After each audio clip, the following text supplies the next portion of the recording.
We had a term sheet from a VC that we were kind of sitting on because we wanted to get our numbers in and negotiate it.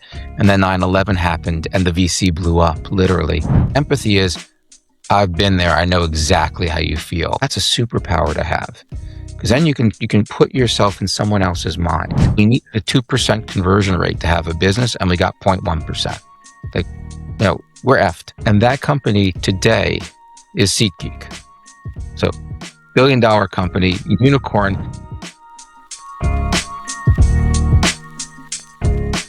Welcome back to The Founders Hustle. This podcast is all about the founders and hearing about their entrepreneurial journey, including the lessons they've learned along the way. Today's guest is Andrew Ackerman, a two-time startup founder, longtime angel investor with 70-plus investments. He's also an adjunct professor of entrepreneurship, and he just released his new book, The Entrepreneur's Odyssey. I'm super excited to dig in with Andrew and uncover the emotional reality between I have an idea and I got funded, specifically what the hardest moment is in that gap, and the one feeling he wishes every first-time founder could prepare before they start. So welcome to the show, Andrew. How are you doing this morning? Fantastic. Thanks for having me. Yes, absolutely. So, Andrew, you've seen founders at the very start. What's the hardest emotional moment between idea and funded? Okay, you said emotional moment, so that's going to take me in a slightly different direction. If you've never done it before, you're not prepared for how it feels. So on the one hand, the highs are high and the lows are low. Like for my very first startup, I remember when we found out our number one competitor went out of business and we were like floating. And then our low, we had a term sheet from a VC that we were kind of sitting on because we wanted to get our numbers in and negotiate it. And then 9/11 happened and the VC blew up, literally. So then we went without salary for a year because we didn't have a plan B. So the lows are low. I wasn't prepared for that kind of roller coaster. Let's just rewind real quick to your Odyssey, because that's exactly why you wrote the book. But give us a quick overview of that first jump into entrepreneurship for you and what that was all about. Sure, you got it. It's a long time ago. So I went to business school in the late 90s, and coming out of business school, this entrepreneurship thing didn't exist, really. I mean, if you were an entrepreneur, you're like, oh, that's sad, you're unemployed. But coming out of a business school, it's like, okay, the door on the right is iBanking. Wait, sorry, that's the left. Door on the left is iBanking. The door on the right is consulting.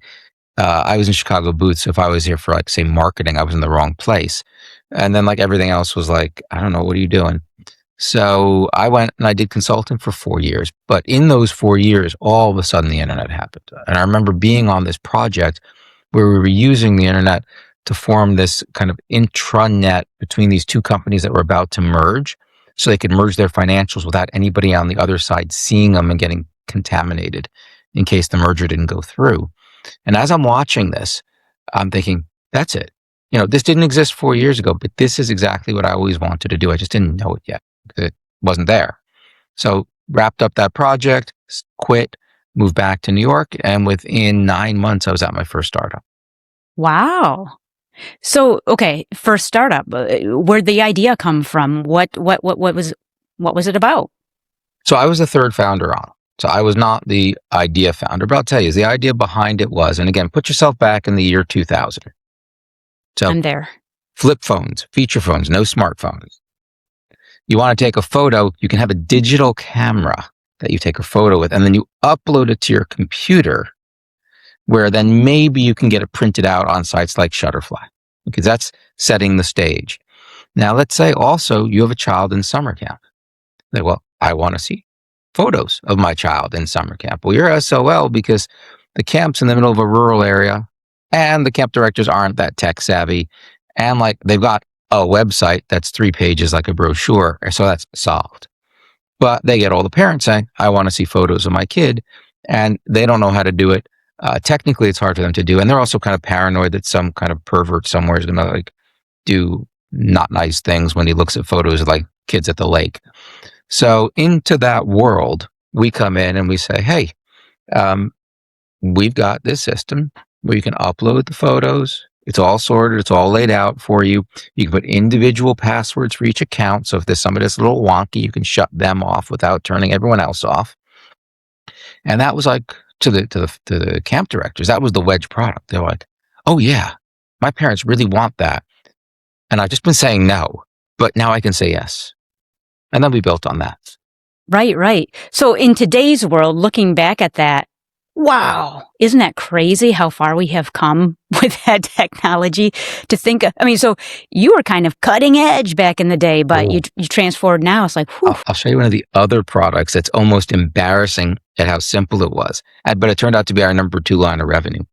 So again, you're a parent, and let's pretend you're a dad, because there are dads that are like allergic to getting out a stamp. I'm putting it on a letter.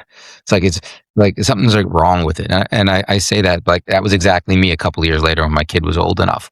So the parents want to send their notes from the computer, but don't want the kids anywhere near a computer. They should be out in the sun playing softball and tennis and all that kind of fun stuff. So we built a system where the parents could sign in, again, password protected. They could send their message. It would get sorted and printed out by cabin and camper. And then the directors will go give that out at mail call. Now, if you're paying close attention, what you realize is all we built was a web form. Super simple web form with just a sorting, like a batch file. Once a day, we're just going to batch it all, sort it, and give it to them as a very large PDF that they could print out. That was the entire product. And we charged for it. First year we didn't, because who's going to pay for it? On a lark, the CTO sticks his head in my office and says, "You think we could charge for banknotes?" I said, "Nah, it's a web form." He's like, let's make it optional.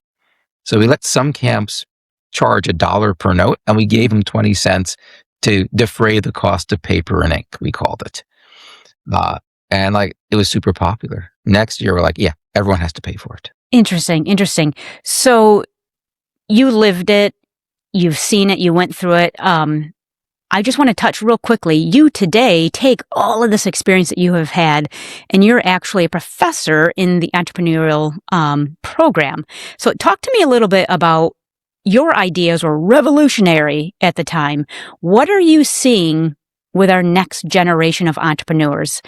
Are they coming in strong as we believe? Do you see future leaders that are going to be wonderful?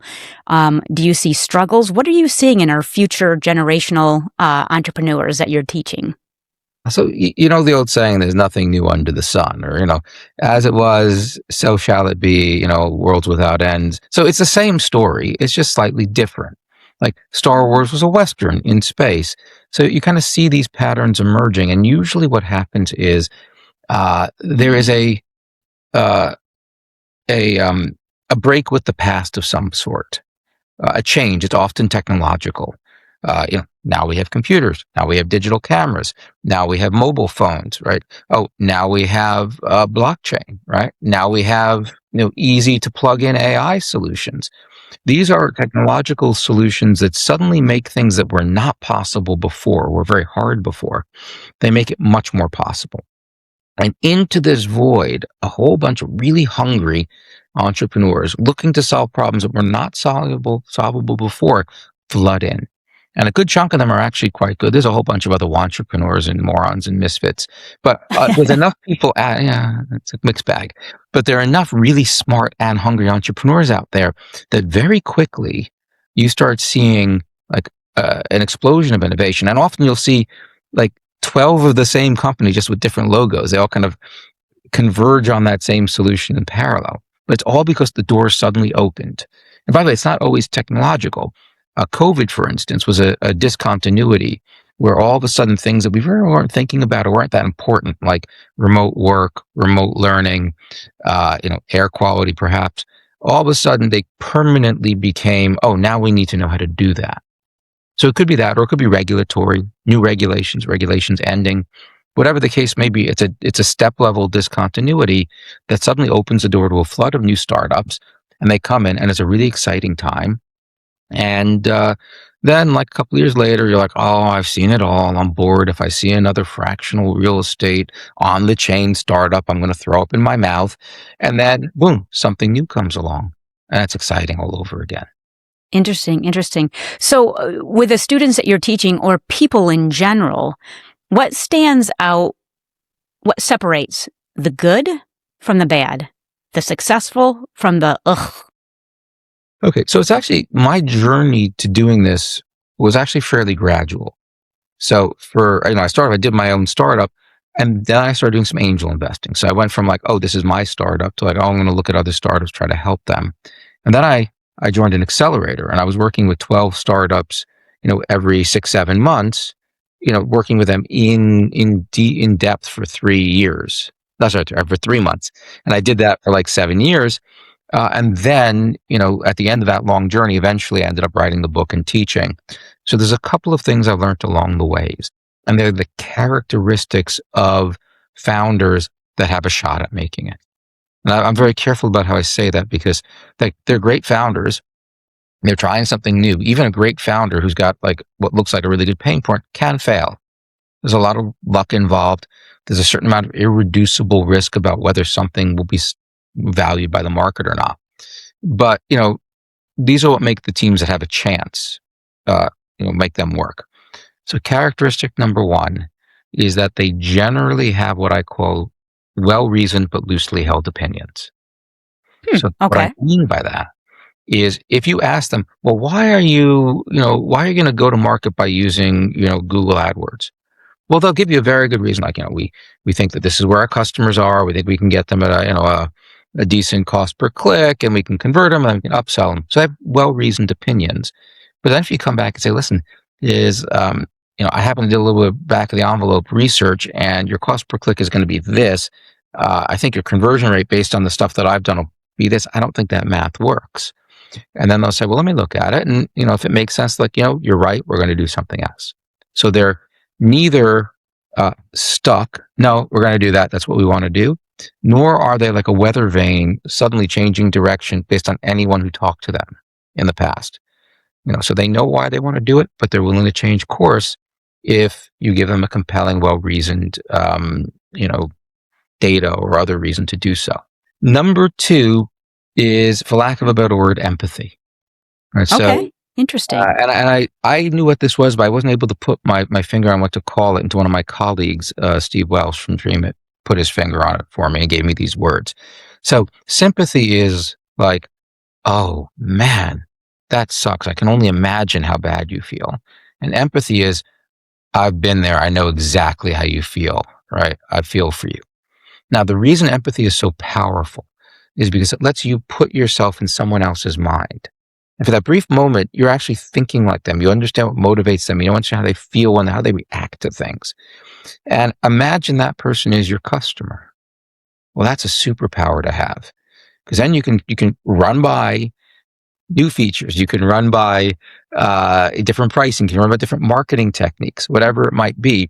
And you have a sample of one built in because you can empathize with your customer. You still have to go out and talk to like 20, 30, 50 other customers to be sure. But it gives you that kind of little bit of a head start. And it doesn't have to just be a customer. It could be the VC you're trying to raise money from. It could be the guy in corporate who's a potential partner for you. Being able to see the world through their eyes as they see it, as they feel it, that empathy goes a long way for a startup founder. You are literally the first person I have spoken with that has used the word empathy as a characteristic, a strong characteristic. And the way that at first I was like, ooh, I'm going to be interested how he spins this one. And wow, you hit that head on. I love that analogy, or that, not that analogy, but I love that terminology and how it resonates with people. Being able to put yourself in their shoes and look at things through their lens to understand the market. So yeah, that's very interesting. And I absolutely love how you place that. Give me more. What's the third characteristic? I'll give you the third, but I will tell you, by the way, that like when people hear me say that, they're like, what are you talking about? Because I'm not really a soft and fuzzy kind of guy. So when they hear me say empathy, they're like, did you drink something this morning? But I think the way I think the way I describe it, it's kind of an actionable empathy. It's not kind of a touchy-feely empathy. And the third characteristic, and I'll leave it at 3 because like a good consultant, 3 is a good number. The third one is they treat everything meaningful as an experiment. So Okay. what I mean by that is a newbie entrepreneur like gets an idea and they just gotta run it. They dive into it. Right? Like, I'm just gonna code the startup. It'll take me 3 months in like this little. I'll put my hoodie down in a dark room with like I don't know, carbs floating around me, and then 2 months I will come out and I will bring this to the world. And then what happens, of course, they find out half of what they coded no one cares about, and the other half is confusing because they didn't talk to anybody. A good entrepreneur says, you know what, this is what I think I'm going to do. How can I test this? Like, with like talking to 10 people. How can I test this by spending $100 or nothing? Like, how can I test this before I do this? And everything they do, they think of it as like, okay, it's going to succeed if this happens. It fails if that happens. In fact, one of the techniques we had, a different Steve, is Steve Barsh, who was also one of my bosses over the years, would start all of these meetings with, okay, help me out here. This is a success if. And if you couldn't finish that sentence, you didn't do it. Because that meant you could do all this work and not know what you proved or not. So I can give you 2 concrete examples if you'd like. True stories. Absolutely. Okay. So story number 1, and I tell this a lot because I find when I give advice, people sometimes take it. But when I tell them the story about another startup, they're like, oh man, I got to go do that. Right? They just empathize with it better. They put themselves in the shoe of the other founder. And it's not me giving them advice. It's like, I want to be like them. So very effective way to do it. I picked that up while consulting. So story number 1, there's a, actually I can give you 3 stories if you want, depending on how interesting you find it. So story number 1, a company is in the Dream It program. It's about, I don't know, week 4. And they have this plan, right? They have this startup and they have the free version. It's already out there and people are working and they're going to build these premium features. And it's going to be a freemium product, right? Free to use. You want these features, you got to pay. So we talked to them and we're like, okay, when are they going to be ready? Like, oh, in like 8 weeks. So in other words, like just before demo day, right? When you go and pitch your startup to all the investors. Like, well, the plan is what? Just keep coding, and then 2 weeks before demo day, like you find out whether people like it or not, and then you go on stage and talk about it. It's like, yeah, that's a plan. But what happens if like it doesn't work? What if not enough people convert? It's like, well, I guess we're screwed. It's like, well, we have a better idea. Put the upgrade page up right now. It's like, you know what you have now, you know what you want to build, you know what you want to price it at. Put it there and put a upgrade now button at the bottom of it and see who clicks it. And if anyone clicks it, coming soon, right? Not ready yet, coming soon. We have your email address, we'll let you know. But at least you'll know how many people are interested and we're ready to pay, because for them, it looks like they were going to pay. In fact, I had a second company do something similar, not because they hadn't built the features, because they didn't have a merchant account. They were a Costa Rican company and they didn't want to waste time. They actually took the credit card. It went nowhere, never left the user's computer, but they wanted to make that action simulate reality as perfectly as possible so the data works clean as possible. So anyway, the company that we're talking about here, and I'm purposely not naming them yet, they say, oh, that's a great idea. So they go back, they put up the page, they come back next week, they're white. What's wrong? It's like, well, we need a 2% conversion rate to have a business, and we got 0.1%. Like, we're effed. So we're like, yeah, I think that's a problem. Like, you can optimize your way up a little bit, but not that much. And they say, listen, we have an idea. There's a small part of our business that deals with kind of, not our business, but the stuff that we deal with is kind of where you should sit in like a stadium or a concert hall for the best view and it's the best value. That seems to be really popular. We want to take that one small piece of what we built, go in an entirely different direction and help people like figure out what to buy. And we're like, well, that's great. You have a 0 here. Go ahead and do it. Let's see what happens. And that company today is SeatGeek. So $1 billion company, unicorn, that had they gone ahead and just done what they were thinking, just go in there and code rather than, hey, how can we test this quickly and cheaply, would have been a 0. Fantastic Wow. guys. They didn't know that, but that's what we teach. That's characteristics of companies that succeed. Well, so everything that you just spoke about for the last, 5 minutes or so, starting with characteristics, it seems so, I'm going to say basic. It's not. But as a student, I'd be like, what? It's just what you're saying. It doesn't seem like it's difficult. It's just awareness and it's brilliant. It really is brilliant. Even for your everyday, manager, worker, whatever. So thank you. That's really good. But Best ideas are blindingly obvious in retrospect. In retrospect, yes. Well, and that's going back to your book. It sounds like that your book is really based off of teaching people through stories, which again, in retrospect, maybe not. Brilliant idea, because everybody loves a good story. And like you had mentioned earlier, it's so relatable, and it's something that allows people to draw upon with their memory. Everybody loves a good story, hence this podcast. But tell me a little bit about the book. How did you land on or choose that you wanted to make this more story novel-like for a startup textbook that traditionally is very, Yep. methodical? So, like all great ideas, I sort of stole it. Perfect. So when I was in business school, there was a book called The Goal, and it was a novel about a guy that needed to turn around a printing plant. I think in the Midwest. I had no idea what he was doing. He runs into a consultant on an airplane who becomes his mentor and kind of coaches him through it. And by the way, the only part that was not believable was the fact that the consultant never sent him a bill. But he's coaching him through it. But it's the life of this guy as he's kind of figuring out how to turn it around. And it tells his revelations or his ideas come to him like when he's taking his kid on a Boy Scout hike, that kind of thing. So that idea had always been in the back of my mind. And as I'm running the accelerator and as I'm seeing I just gave you this advice or I just told you this story, and I'm like, wow, the take rate on the story is through the roof, right? And the advice is kind of like, yeah, sometimes they do it, sometimes they don't. And I'm understanding the power of storytelling, that these two things come together. I'm like, if I ever write a book about how to build a great startup, it's going to be a story about a fictional startup from idea all the way through to funding.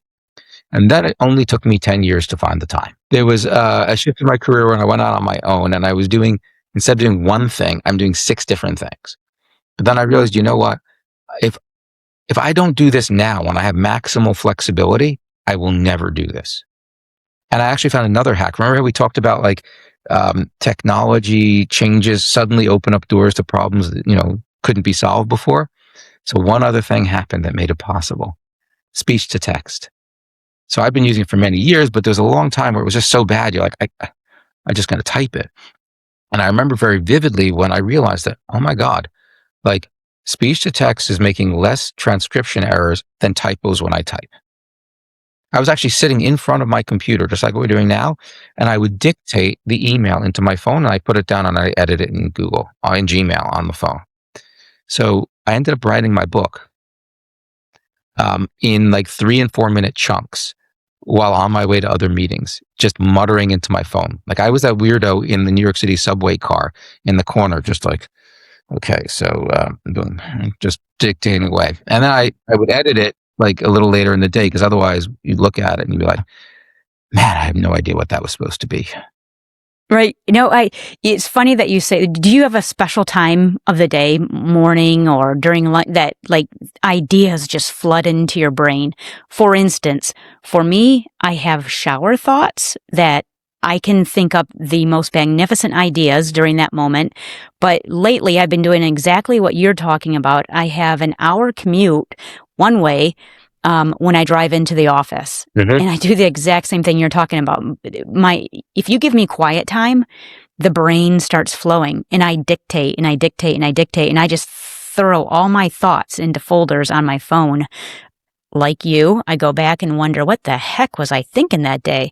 But for anybody out there, that really is, whether you're it's a great way to journal, to think, to put your ideas down on paper, to reflect. Mm-hmm. I do a lot of reflecting on it. But yeah, so interesting. So yeah, do you find a particular part of the day that you're just really strong? Right, because people who tend to be more likely to be an entrepreneur, more creative, more open to seeing the world kind of on its side and it looks different that way, ideas will pop into their head. Sometimes we joke, that guy's an idea monkey, right? But that usually means tons of ideas. He's just got to pick one and run with it, but he doesn't. So ideas will come from left and right. And the thing about creativity is you have to make a little space for it. You need a little bit of quiet, right? You can't hear something in a crowded room where everyone's shouting. So it's those quiet moments where all of a sudden the idea that was in the back can be heard. Now, the irony is your quiet moments, especially if you have kids, are in the shower, but you can't write it down. Or Right. in my case, they'll often hit me on Sabbath, and I observe Sabbath, so I can't write them down either. So there's a lot of ideas that like come and go and come back and go again. And I usually actually have a 7 shower rule, which is if an idea came to me in the shower like 7 times, okay, it was worth actually sitting down at the computer and seeing, like, has anyone done it before? What's the market size? But there were so many ideas. I'm like, I'm not taking rando pop-up ideas unless they're persistent enough to stay with me 7 times. So share with me an idea that came to you 7 times, but you never acted on it. Sure. Okay. So I had an idea for a tennis ball that would track its own location when you played with it. So the Really? idea is it could all call its own, like, we're in, we're out, we're on the line, whatever the case may be. This was back when like Internet of Things were getting so easy and you can embed sensors. Hadn't quite figured out how I'm going to get it into the tennis ball and then keep it pressurized without like actually being the manufacturer. But there were a whole bunch of devices I could put in there. And I went pretty far on figuring it out. The problem was the technology I was looking at, the physical wavelength, the actual like distance of the wavelength. Remember your physics when you look at it, right? Those are real things. The wavelength was this big. So I couldn't get the precision I needed to tell me where it was. So there were optical solutions, but then there's cameras everywhere. And I wanted kind of a more elegant solution where, one player put their cell phone in one corner of the court, and the other one put theirs in the other corner, and you could kind of figure it out by that, or maybe another tower to triangulate. But ultimately, it was the actual physical physics of the wavelength that made me drop it. Interesting. That's why I dropped the ball. I just love, but the thought is so dang interesting. And in retrospect, brilliant. Like, why didn't we think of that 20, 30 years ago? So, that's pretty cool. That's pretty cool. Talk to me a little bit more about your book. If I were to, recommend it to a potential entrepreneur or anybody that wants to read about it, what can they expect to learn or feel or get from your book? Awesome, awesome. So let's talk about who you would recommend it to. Right? Everybody, of course. No, but specifically, right? So anyone who's got a startup right now, yeah, they should like stop, take 2 hours, 3 hours, read the book. It will stop them from making costly and time wasting mistakes, which can kill their startup. So to them, you're like, listen, you're in the thick of it right now. Why don't you learn from someone else's mistakes? It's written like a novel, so it's not boring. Pardon my language. Like so many of the other business books out there. And it'll stick with you because, again, it's a narrative, right? It's part of the story. But most importantly, like you're in it right now. You can't afford to make a 3-month mistake. So take 2 or 3 hours and read the book, and hopefully it'll help you avoid those. To people who are thinking about starting their own entrepreneurial odyssey, the beauty of making this like a novel as opposed to the how-to is you get how it actually feels to do a startup. Right now, the how-to guides, I mean, they're all kind of like ghost written by the same guy in the Midwest, no offense, but he's got chip or beat, and he's going to like anecdote, right? Tell you some like stories, and then he's going to name drop, and like talk about all the other people he worked with. And then at the end, he's going to have that end note with like 10 bullet points, and like that's really all you needed to read anyway. But they're definitely boring to read, I mean, my opinion. So like, hey, this is something you can read, but more importantly than being entertained is you're actually taking it through this fictional character, so you understand the stresses that he's going through. You understand like the challenges, like, can I do this? Can I not do this? What's it feel like to bring a co-founder in? How do you like, what happens when you bring a co-founder? It feels really good, turns out totally wrong. And so all these stories they're told through his eyes, right? So, he's thinking about revenue models. He happens to be talking to his son on the New York City subway about how awesome it is that the same $3 will get him as far as they want to go. And his son's like, no way, Dad, you should pay more if you go further. And then I'm talking about revenue models. Like he's talking to a buddy who's in from out of town. How's your love life? And his buddy's talking about a matchmaking services. And then he realizes that's why he felt weird about going with this other paid consultant to raise funds, because their incentives were misaligned, and there's no filter there. So like, if you're thinking about it and trying to decide, should I leave my office or my cubicle and solve this problem that's been bugging me forever, is this kind of the right time in my life? Do I have the right mental attitude to do that? Or is this something that, what, it's a wonderful idea, but this is not the journey I'm taking? And the third person, by Right, the way, you right. give it to is, if you're a founder, I'll give it to your parents so they finally understand what you're doing and stop asking you if you're going to go to law school. My mom asked me if I was going to go to law school until I was like 32 years old. Right. Okay. What's the number one reason why I have not started down the entrepreneurial journey to date in my life? I've dreamt it. I've thought about it. I have ideas galore. But ask me why I haven't taken action. Well, gee, why do you think you haven't taken action yet? Why are you still where you are? Andrew, I do not possess the balls. Frankly, I don't have a big set of balls, because every entrepreneur that I have spoken with, they have risked something. They have risked a lot. They have balls. They believe in themselves. They just go for it. And I find it so immensely rewarding, and I love that about people. My personality is I play life too safe. So I enjoy hearing the stories through others' eyes, and of course hearing the story. Maybe in my next life I'll have a big set of balls and become an So entrepreneur. I'm going to toss you a bone here, okay? I love it. So Toss it. it's everything is how much risk you are comfortable with, and how much that risk is varies with the stage of your life you're in. So I actually just covered this in my entrepreneurship class the other day. We did a case study, and the father of the entrepreneur, his own entrepreneurial journey started when he was laid off from work. So we talked Okay. about it for a little bit, and we said, if you're in a stable job, you're getting health care, you're on that career track, and like you're going to get promoted, perhaps, like this is like a good deal. It's a little boring, perhaps. You've got these other itches to go do, but like you're in a good place. So if you leave that, the costs of leaving that are pretty high.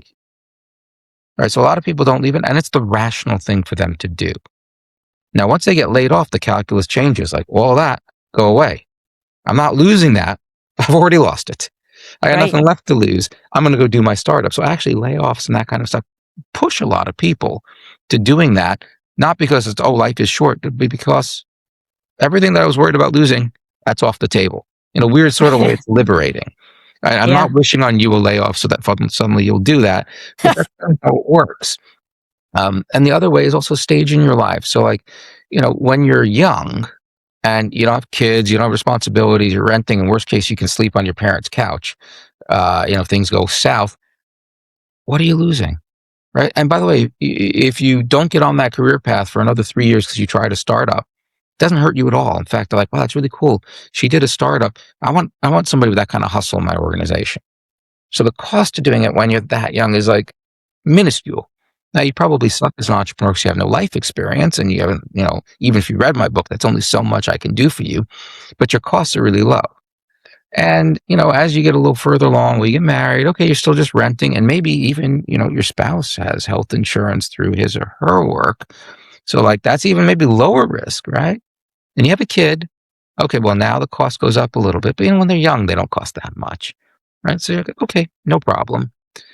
The moment you get to the point where like you've got 3 kids in private school or college, all of a sudden the costs go way through the roof. It's like, that's like 120 grand pre-tax I have to go spend for school to begin with. Like, yeah, I'm not writing myself those checks just yet. But then when they're done with college, maybe you got a little bit of savings. Maybe that becomes a good time to do it again. So nothing's changed about you personally, about your own risk tolerance, your own balls, right? But everything else around you has. So the answer for you, and this is the bone I'm tossing you, is maybe you will. You're just making a rational choice not to do it yet. That's a hell of a bone. I like it. Yeah. No, Everything that you just said resonated with me, and I appreciate very much the candid feedback. That was I good. mean, you also might be a wimp. I don't know you well enough to tell you, but like, Andrew, I'm no wimp. I am yeah, no wimp. I don't know, but it might Okay, just maybe some be days. might just be the wrong time. Yeah. So, best advice that you've ever received that you took or maybe that you ignored? Never play leapfrog with a unicorn. Ooh, Well, you go meant into that that seriously, one. though. Okay, we'll try it again. The best advice that I got. It's not a pithy expression, so I'll just give you the story about what happened, and your audience can find something in it that resonates or not.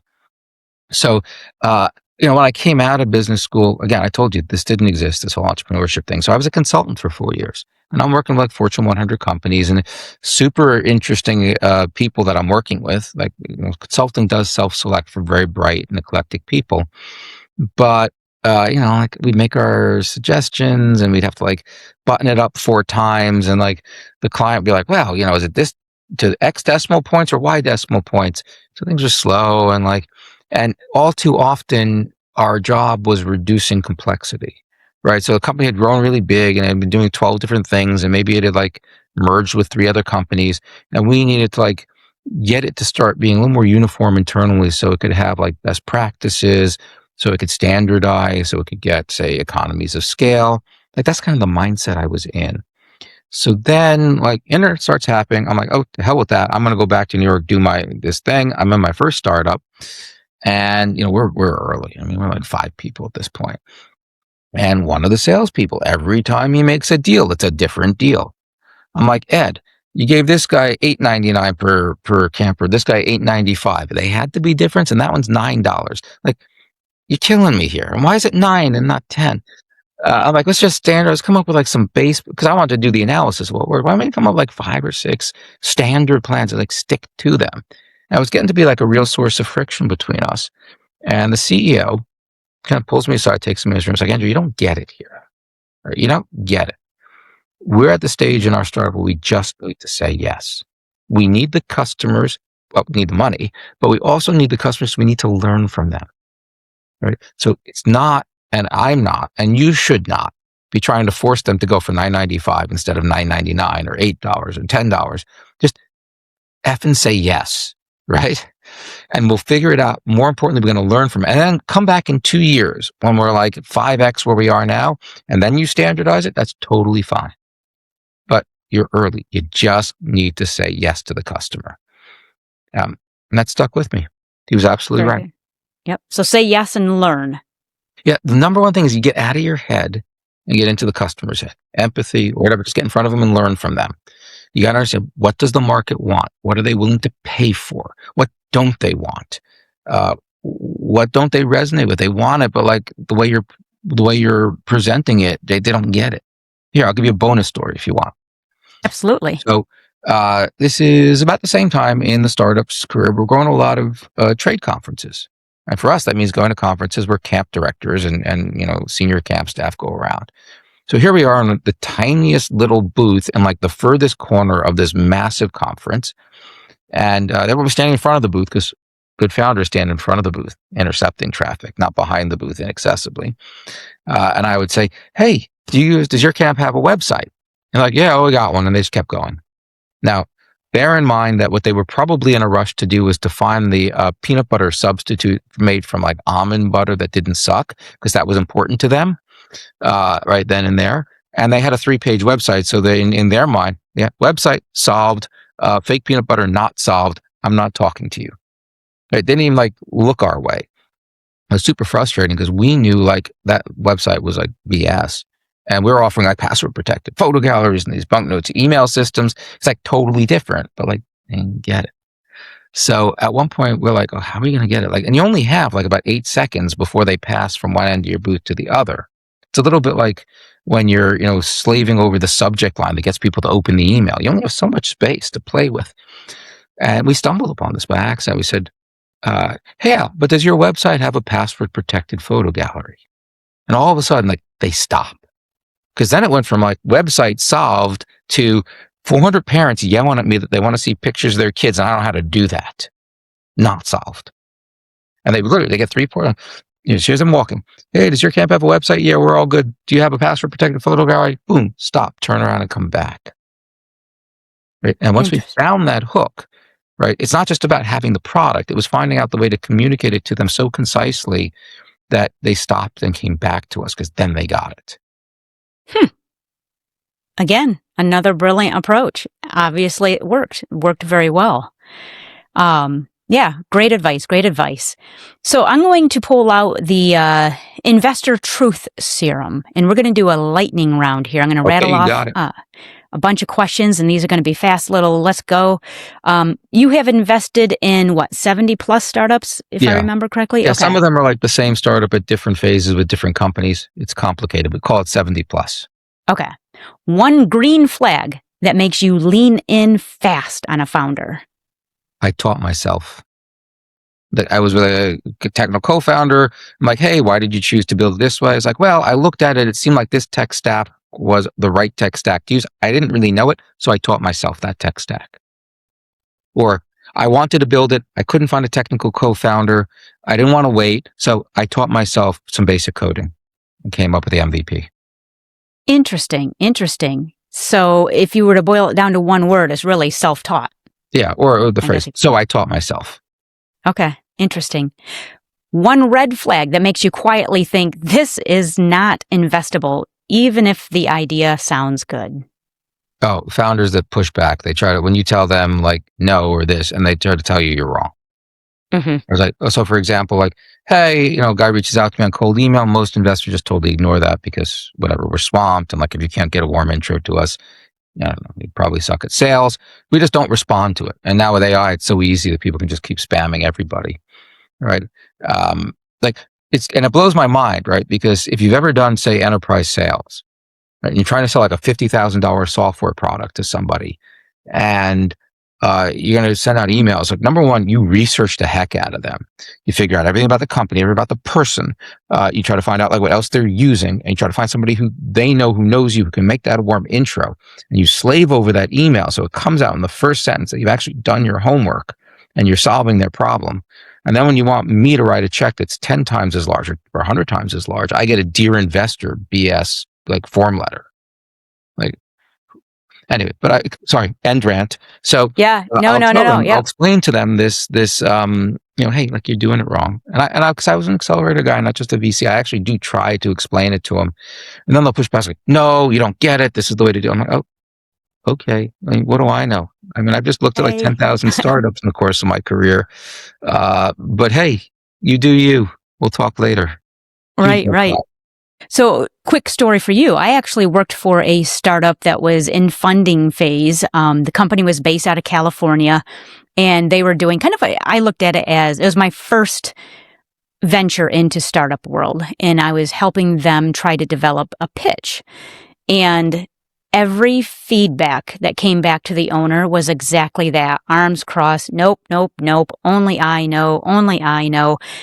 And it was sad because the product that they had potentially could have made it, maybe not, I don't know. But the fact of the matter is, and I believe investors sniffed out the fact that he was not going to be flexible in any way, shape, or form. And ultimately, he never got the funds to raise bring his product to market.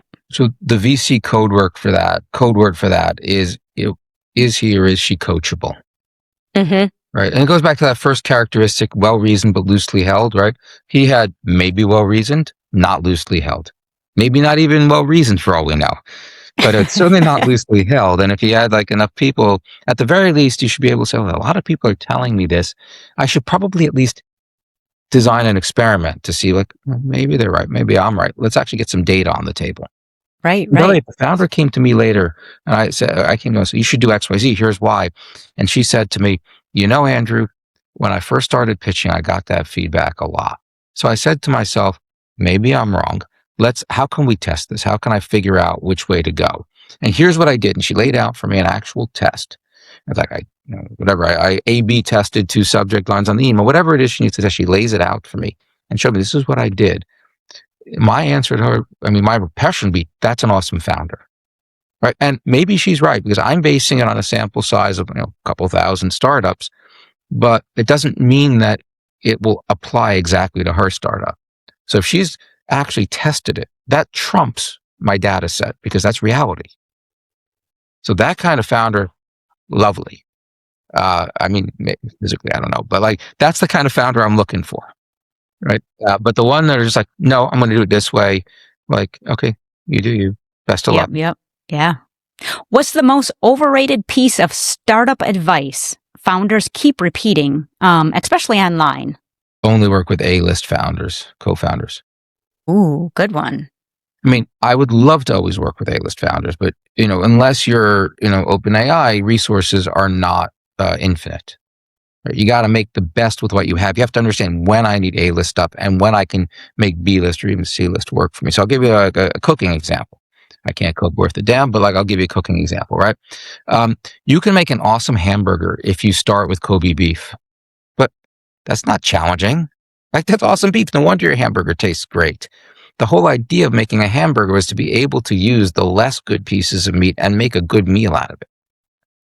Right. So if you're a founder out there and you can be A plus because that's you're striving to be A plus. You get your main co-founder. You want them to be A plus if you can. Like, can you get everyone else around you as A plus? Maybe not. So maybe you get someone, they're young, they're new, they don't know what they're doing that, but they're coachable and they work hard. You're gonna make the best out of that material. Or maybe like you need bodies for something, right? And you just need to make sure that they're all good enough because this is kind of stuff that has to get done, but you don't win on it being better, right? So you get as many you can, you come up with a good training system, good guardrails into the process, and you get them good enough, and that just happens. And that frees you up so you can do the stuff that has to be A plus. But the key is knowing where you have to have the best and knowing where you can make do because you don't have infinite resources. Give us one thing founders should stop doing today, like right after this episode. Number one, stop cold emailing investors. The best thing I can say about cold emailing investors is they haven't opened it, so they won't hold it against you. But learn how to get warm introductions. That's number one. Okay. What's the best way to get a warm introduction, in your opinion? Well, that's about 6 chapters in my book. But I'll give you the super high overview, right? Here's the super high overview. Number one, you come up with a list of prospective investors. And they have to be people that actually invest in the kinds of things you do. Right? I can't tell you this. I was pitched on a cancer treatment. I don't do health tech. I was pitched on ad tech. I don't do ad tech, right? I mean, not in many, many years. Ed tech, I used to do like 8 years ago. So I give that, like, maybe they saw something I did ed tech. I give them a buy. But you want to look through these investors. You come up with this long list and you're like, oh, Andrew invests in these kinds of things. Okay, that's a fit, not a fit. And it doesn't only have to be industry. It could be like, hey, they like marketplaces, right? Or they're investing in robotics, or construction tech. It could be any of that. The key is the phrase when you're going to ask for that warm intro, you have to be able to say, "Hey Bob, I hear that Andrew's invested in companies A, B, and C, so I think he might actually be interested in my company, which does blah blah blah." And that has to make sense, right? So it's like, hey, they invested in Uber and Lyft, so maybe they'd be interested in my company, Lime, which is kind of like Uber and Lyft just for scooters. Like that sort of makes sense, right? So you want to find 100 plus investors who meet that criteria. They invest at the right stage in the right type of companies. It's plausible. That'll take you a bunch of time. So like go out, go for a run, have a drink, watch a movie because like it's mind-numbingly boring work. Come back the next day and then go through and just hit your LinkedIn like an unwanted stepchild to figure out who can introduce you to those people. And make a list, right? Some people like your buddy, your mom, people that have backed you before, they'll make as many intros as you want, but most of your friends, like you can ask them for 2 or 3 intros before they're like, dude, I have a day job. Don't you know anyone else? So you make that whole list of people who can make the intros and you try to optimize it so you're not stressing your network too much and asking one person for too many. And then you just send those emails all out. Again, mind-numbingly boring, repetitive work. AI can automate some of that, but not all, because most of the AI can't dip into your social graph in LinkedIn. So sorry, it's still painfully slow. But now you've got warm intro requests going out to actual, like, we'll call them like semi-qualified leads, people that actually reasonably could be interested. And then you just got to keep following up on it and try to get to a quick no if they're not interested. Or quick no with your warm introducers if they're not going to do it for you, and then you can ask somebody else. And then we'll just keep pushing until you get the meetings, and then pitch your heart out and listen. I think I came away with a mini MBA in this last hour in speaking with you. The advice and the comments and the stories that you shared, I literally feel like we just danced a tango together. Our conversation flowed so smoothly. I appreciate the fact that you took the lead in the dance, but I just felt like it was a really good dance and a lot of great information coming out of it. If people want to reach out to you, go ahead, share with us how they can reach you, how they can buy your book. Sure, no problem. It all depends, right? If you're like, yeah, that's kind of interesting. I'm like, this guy, I'm tired of hearing him talk. I just want to get to the book. Best thing to do is just go straight to Amazon. It's called The Entrepreneur's Odyssey. It has this really cool cover. At least the paperback does. There's like a boring version for libraries, and the hardcover, don't buy it. But that and the Kindle edition, all on Amazon. Power to you. If you like it, write a review. I hope it makes your life better.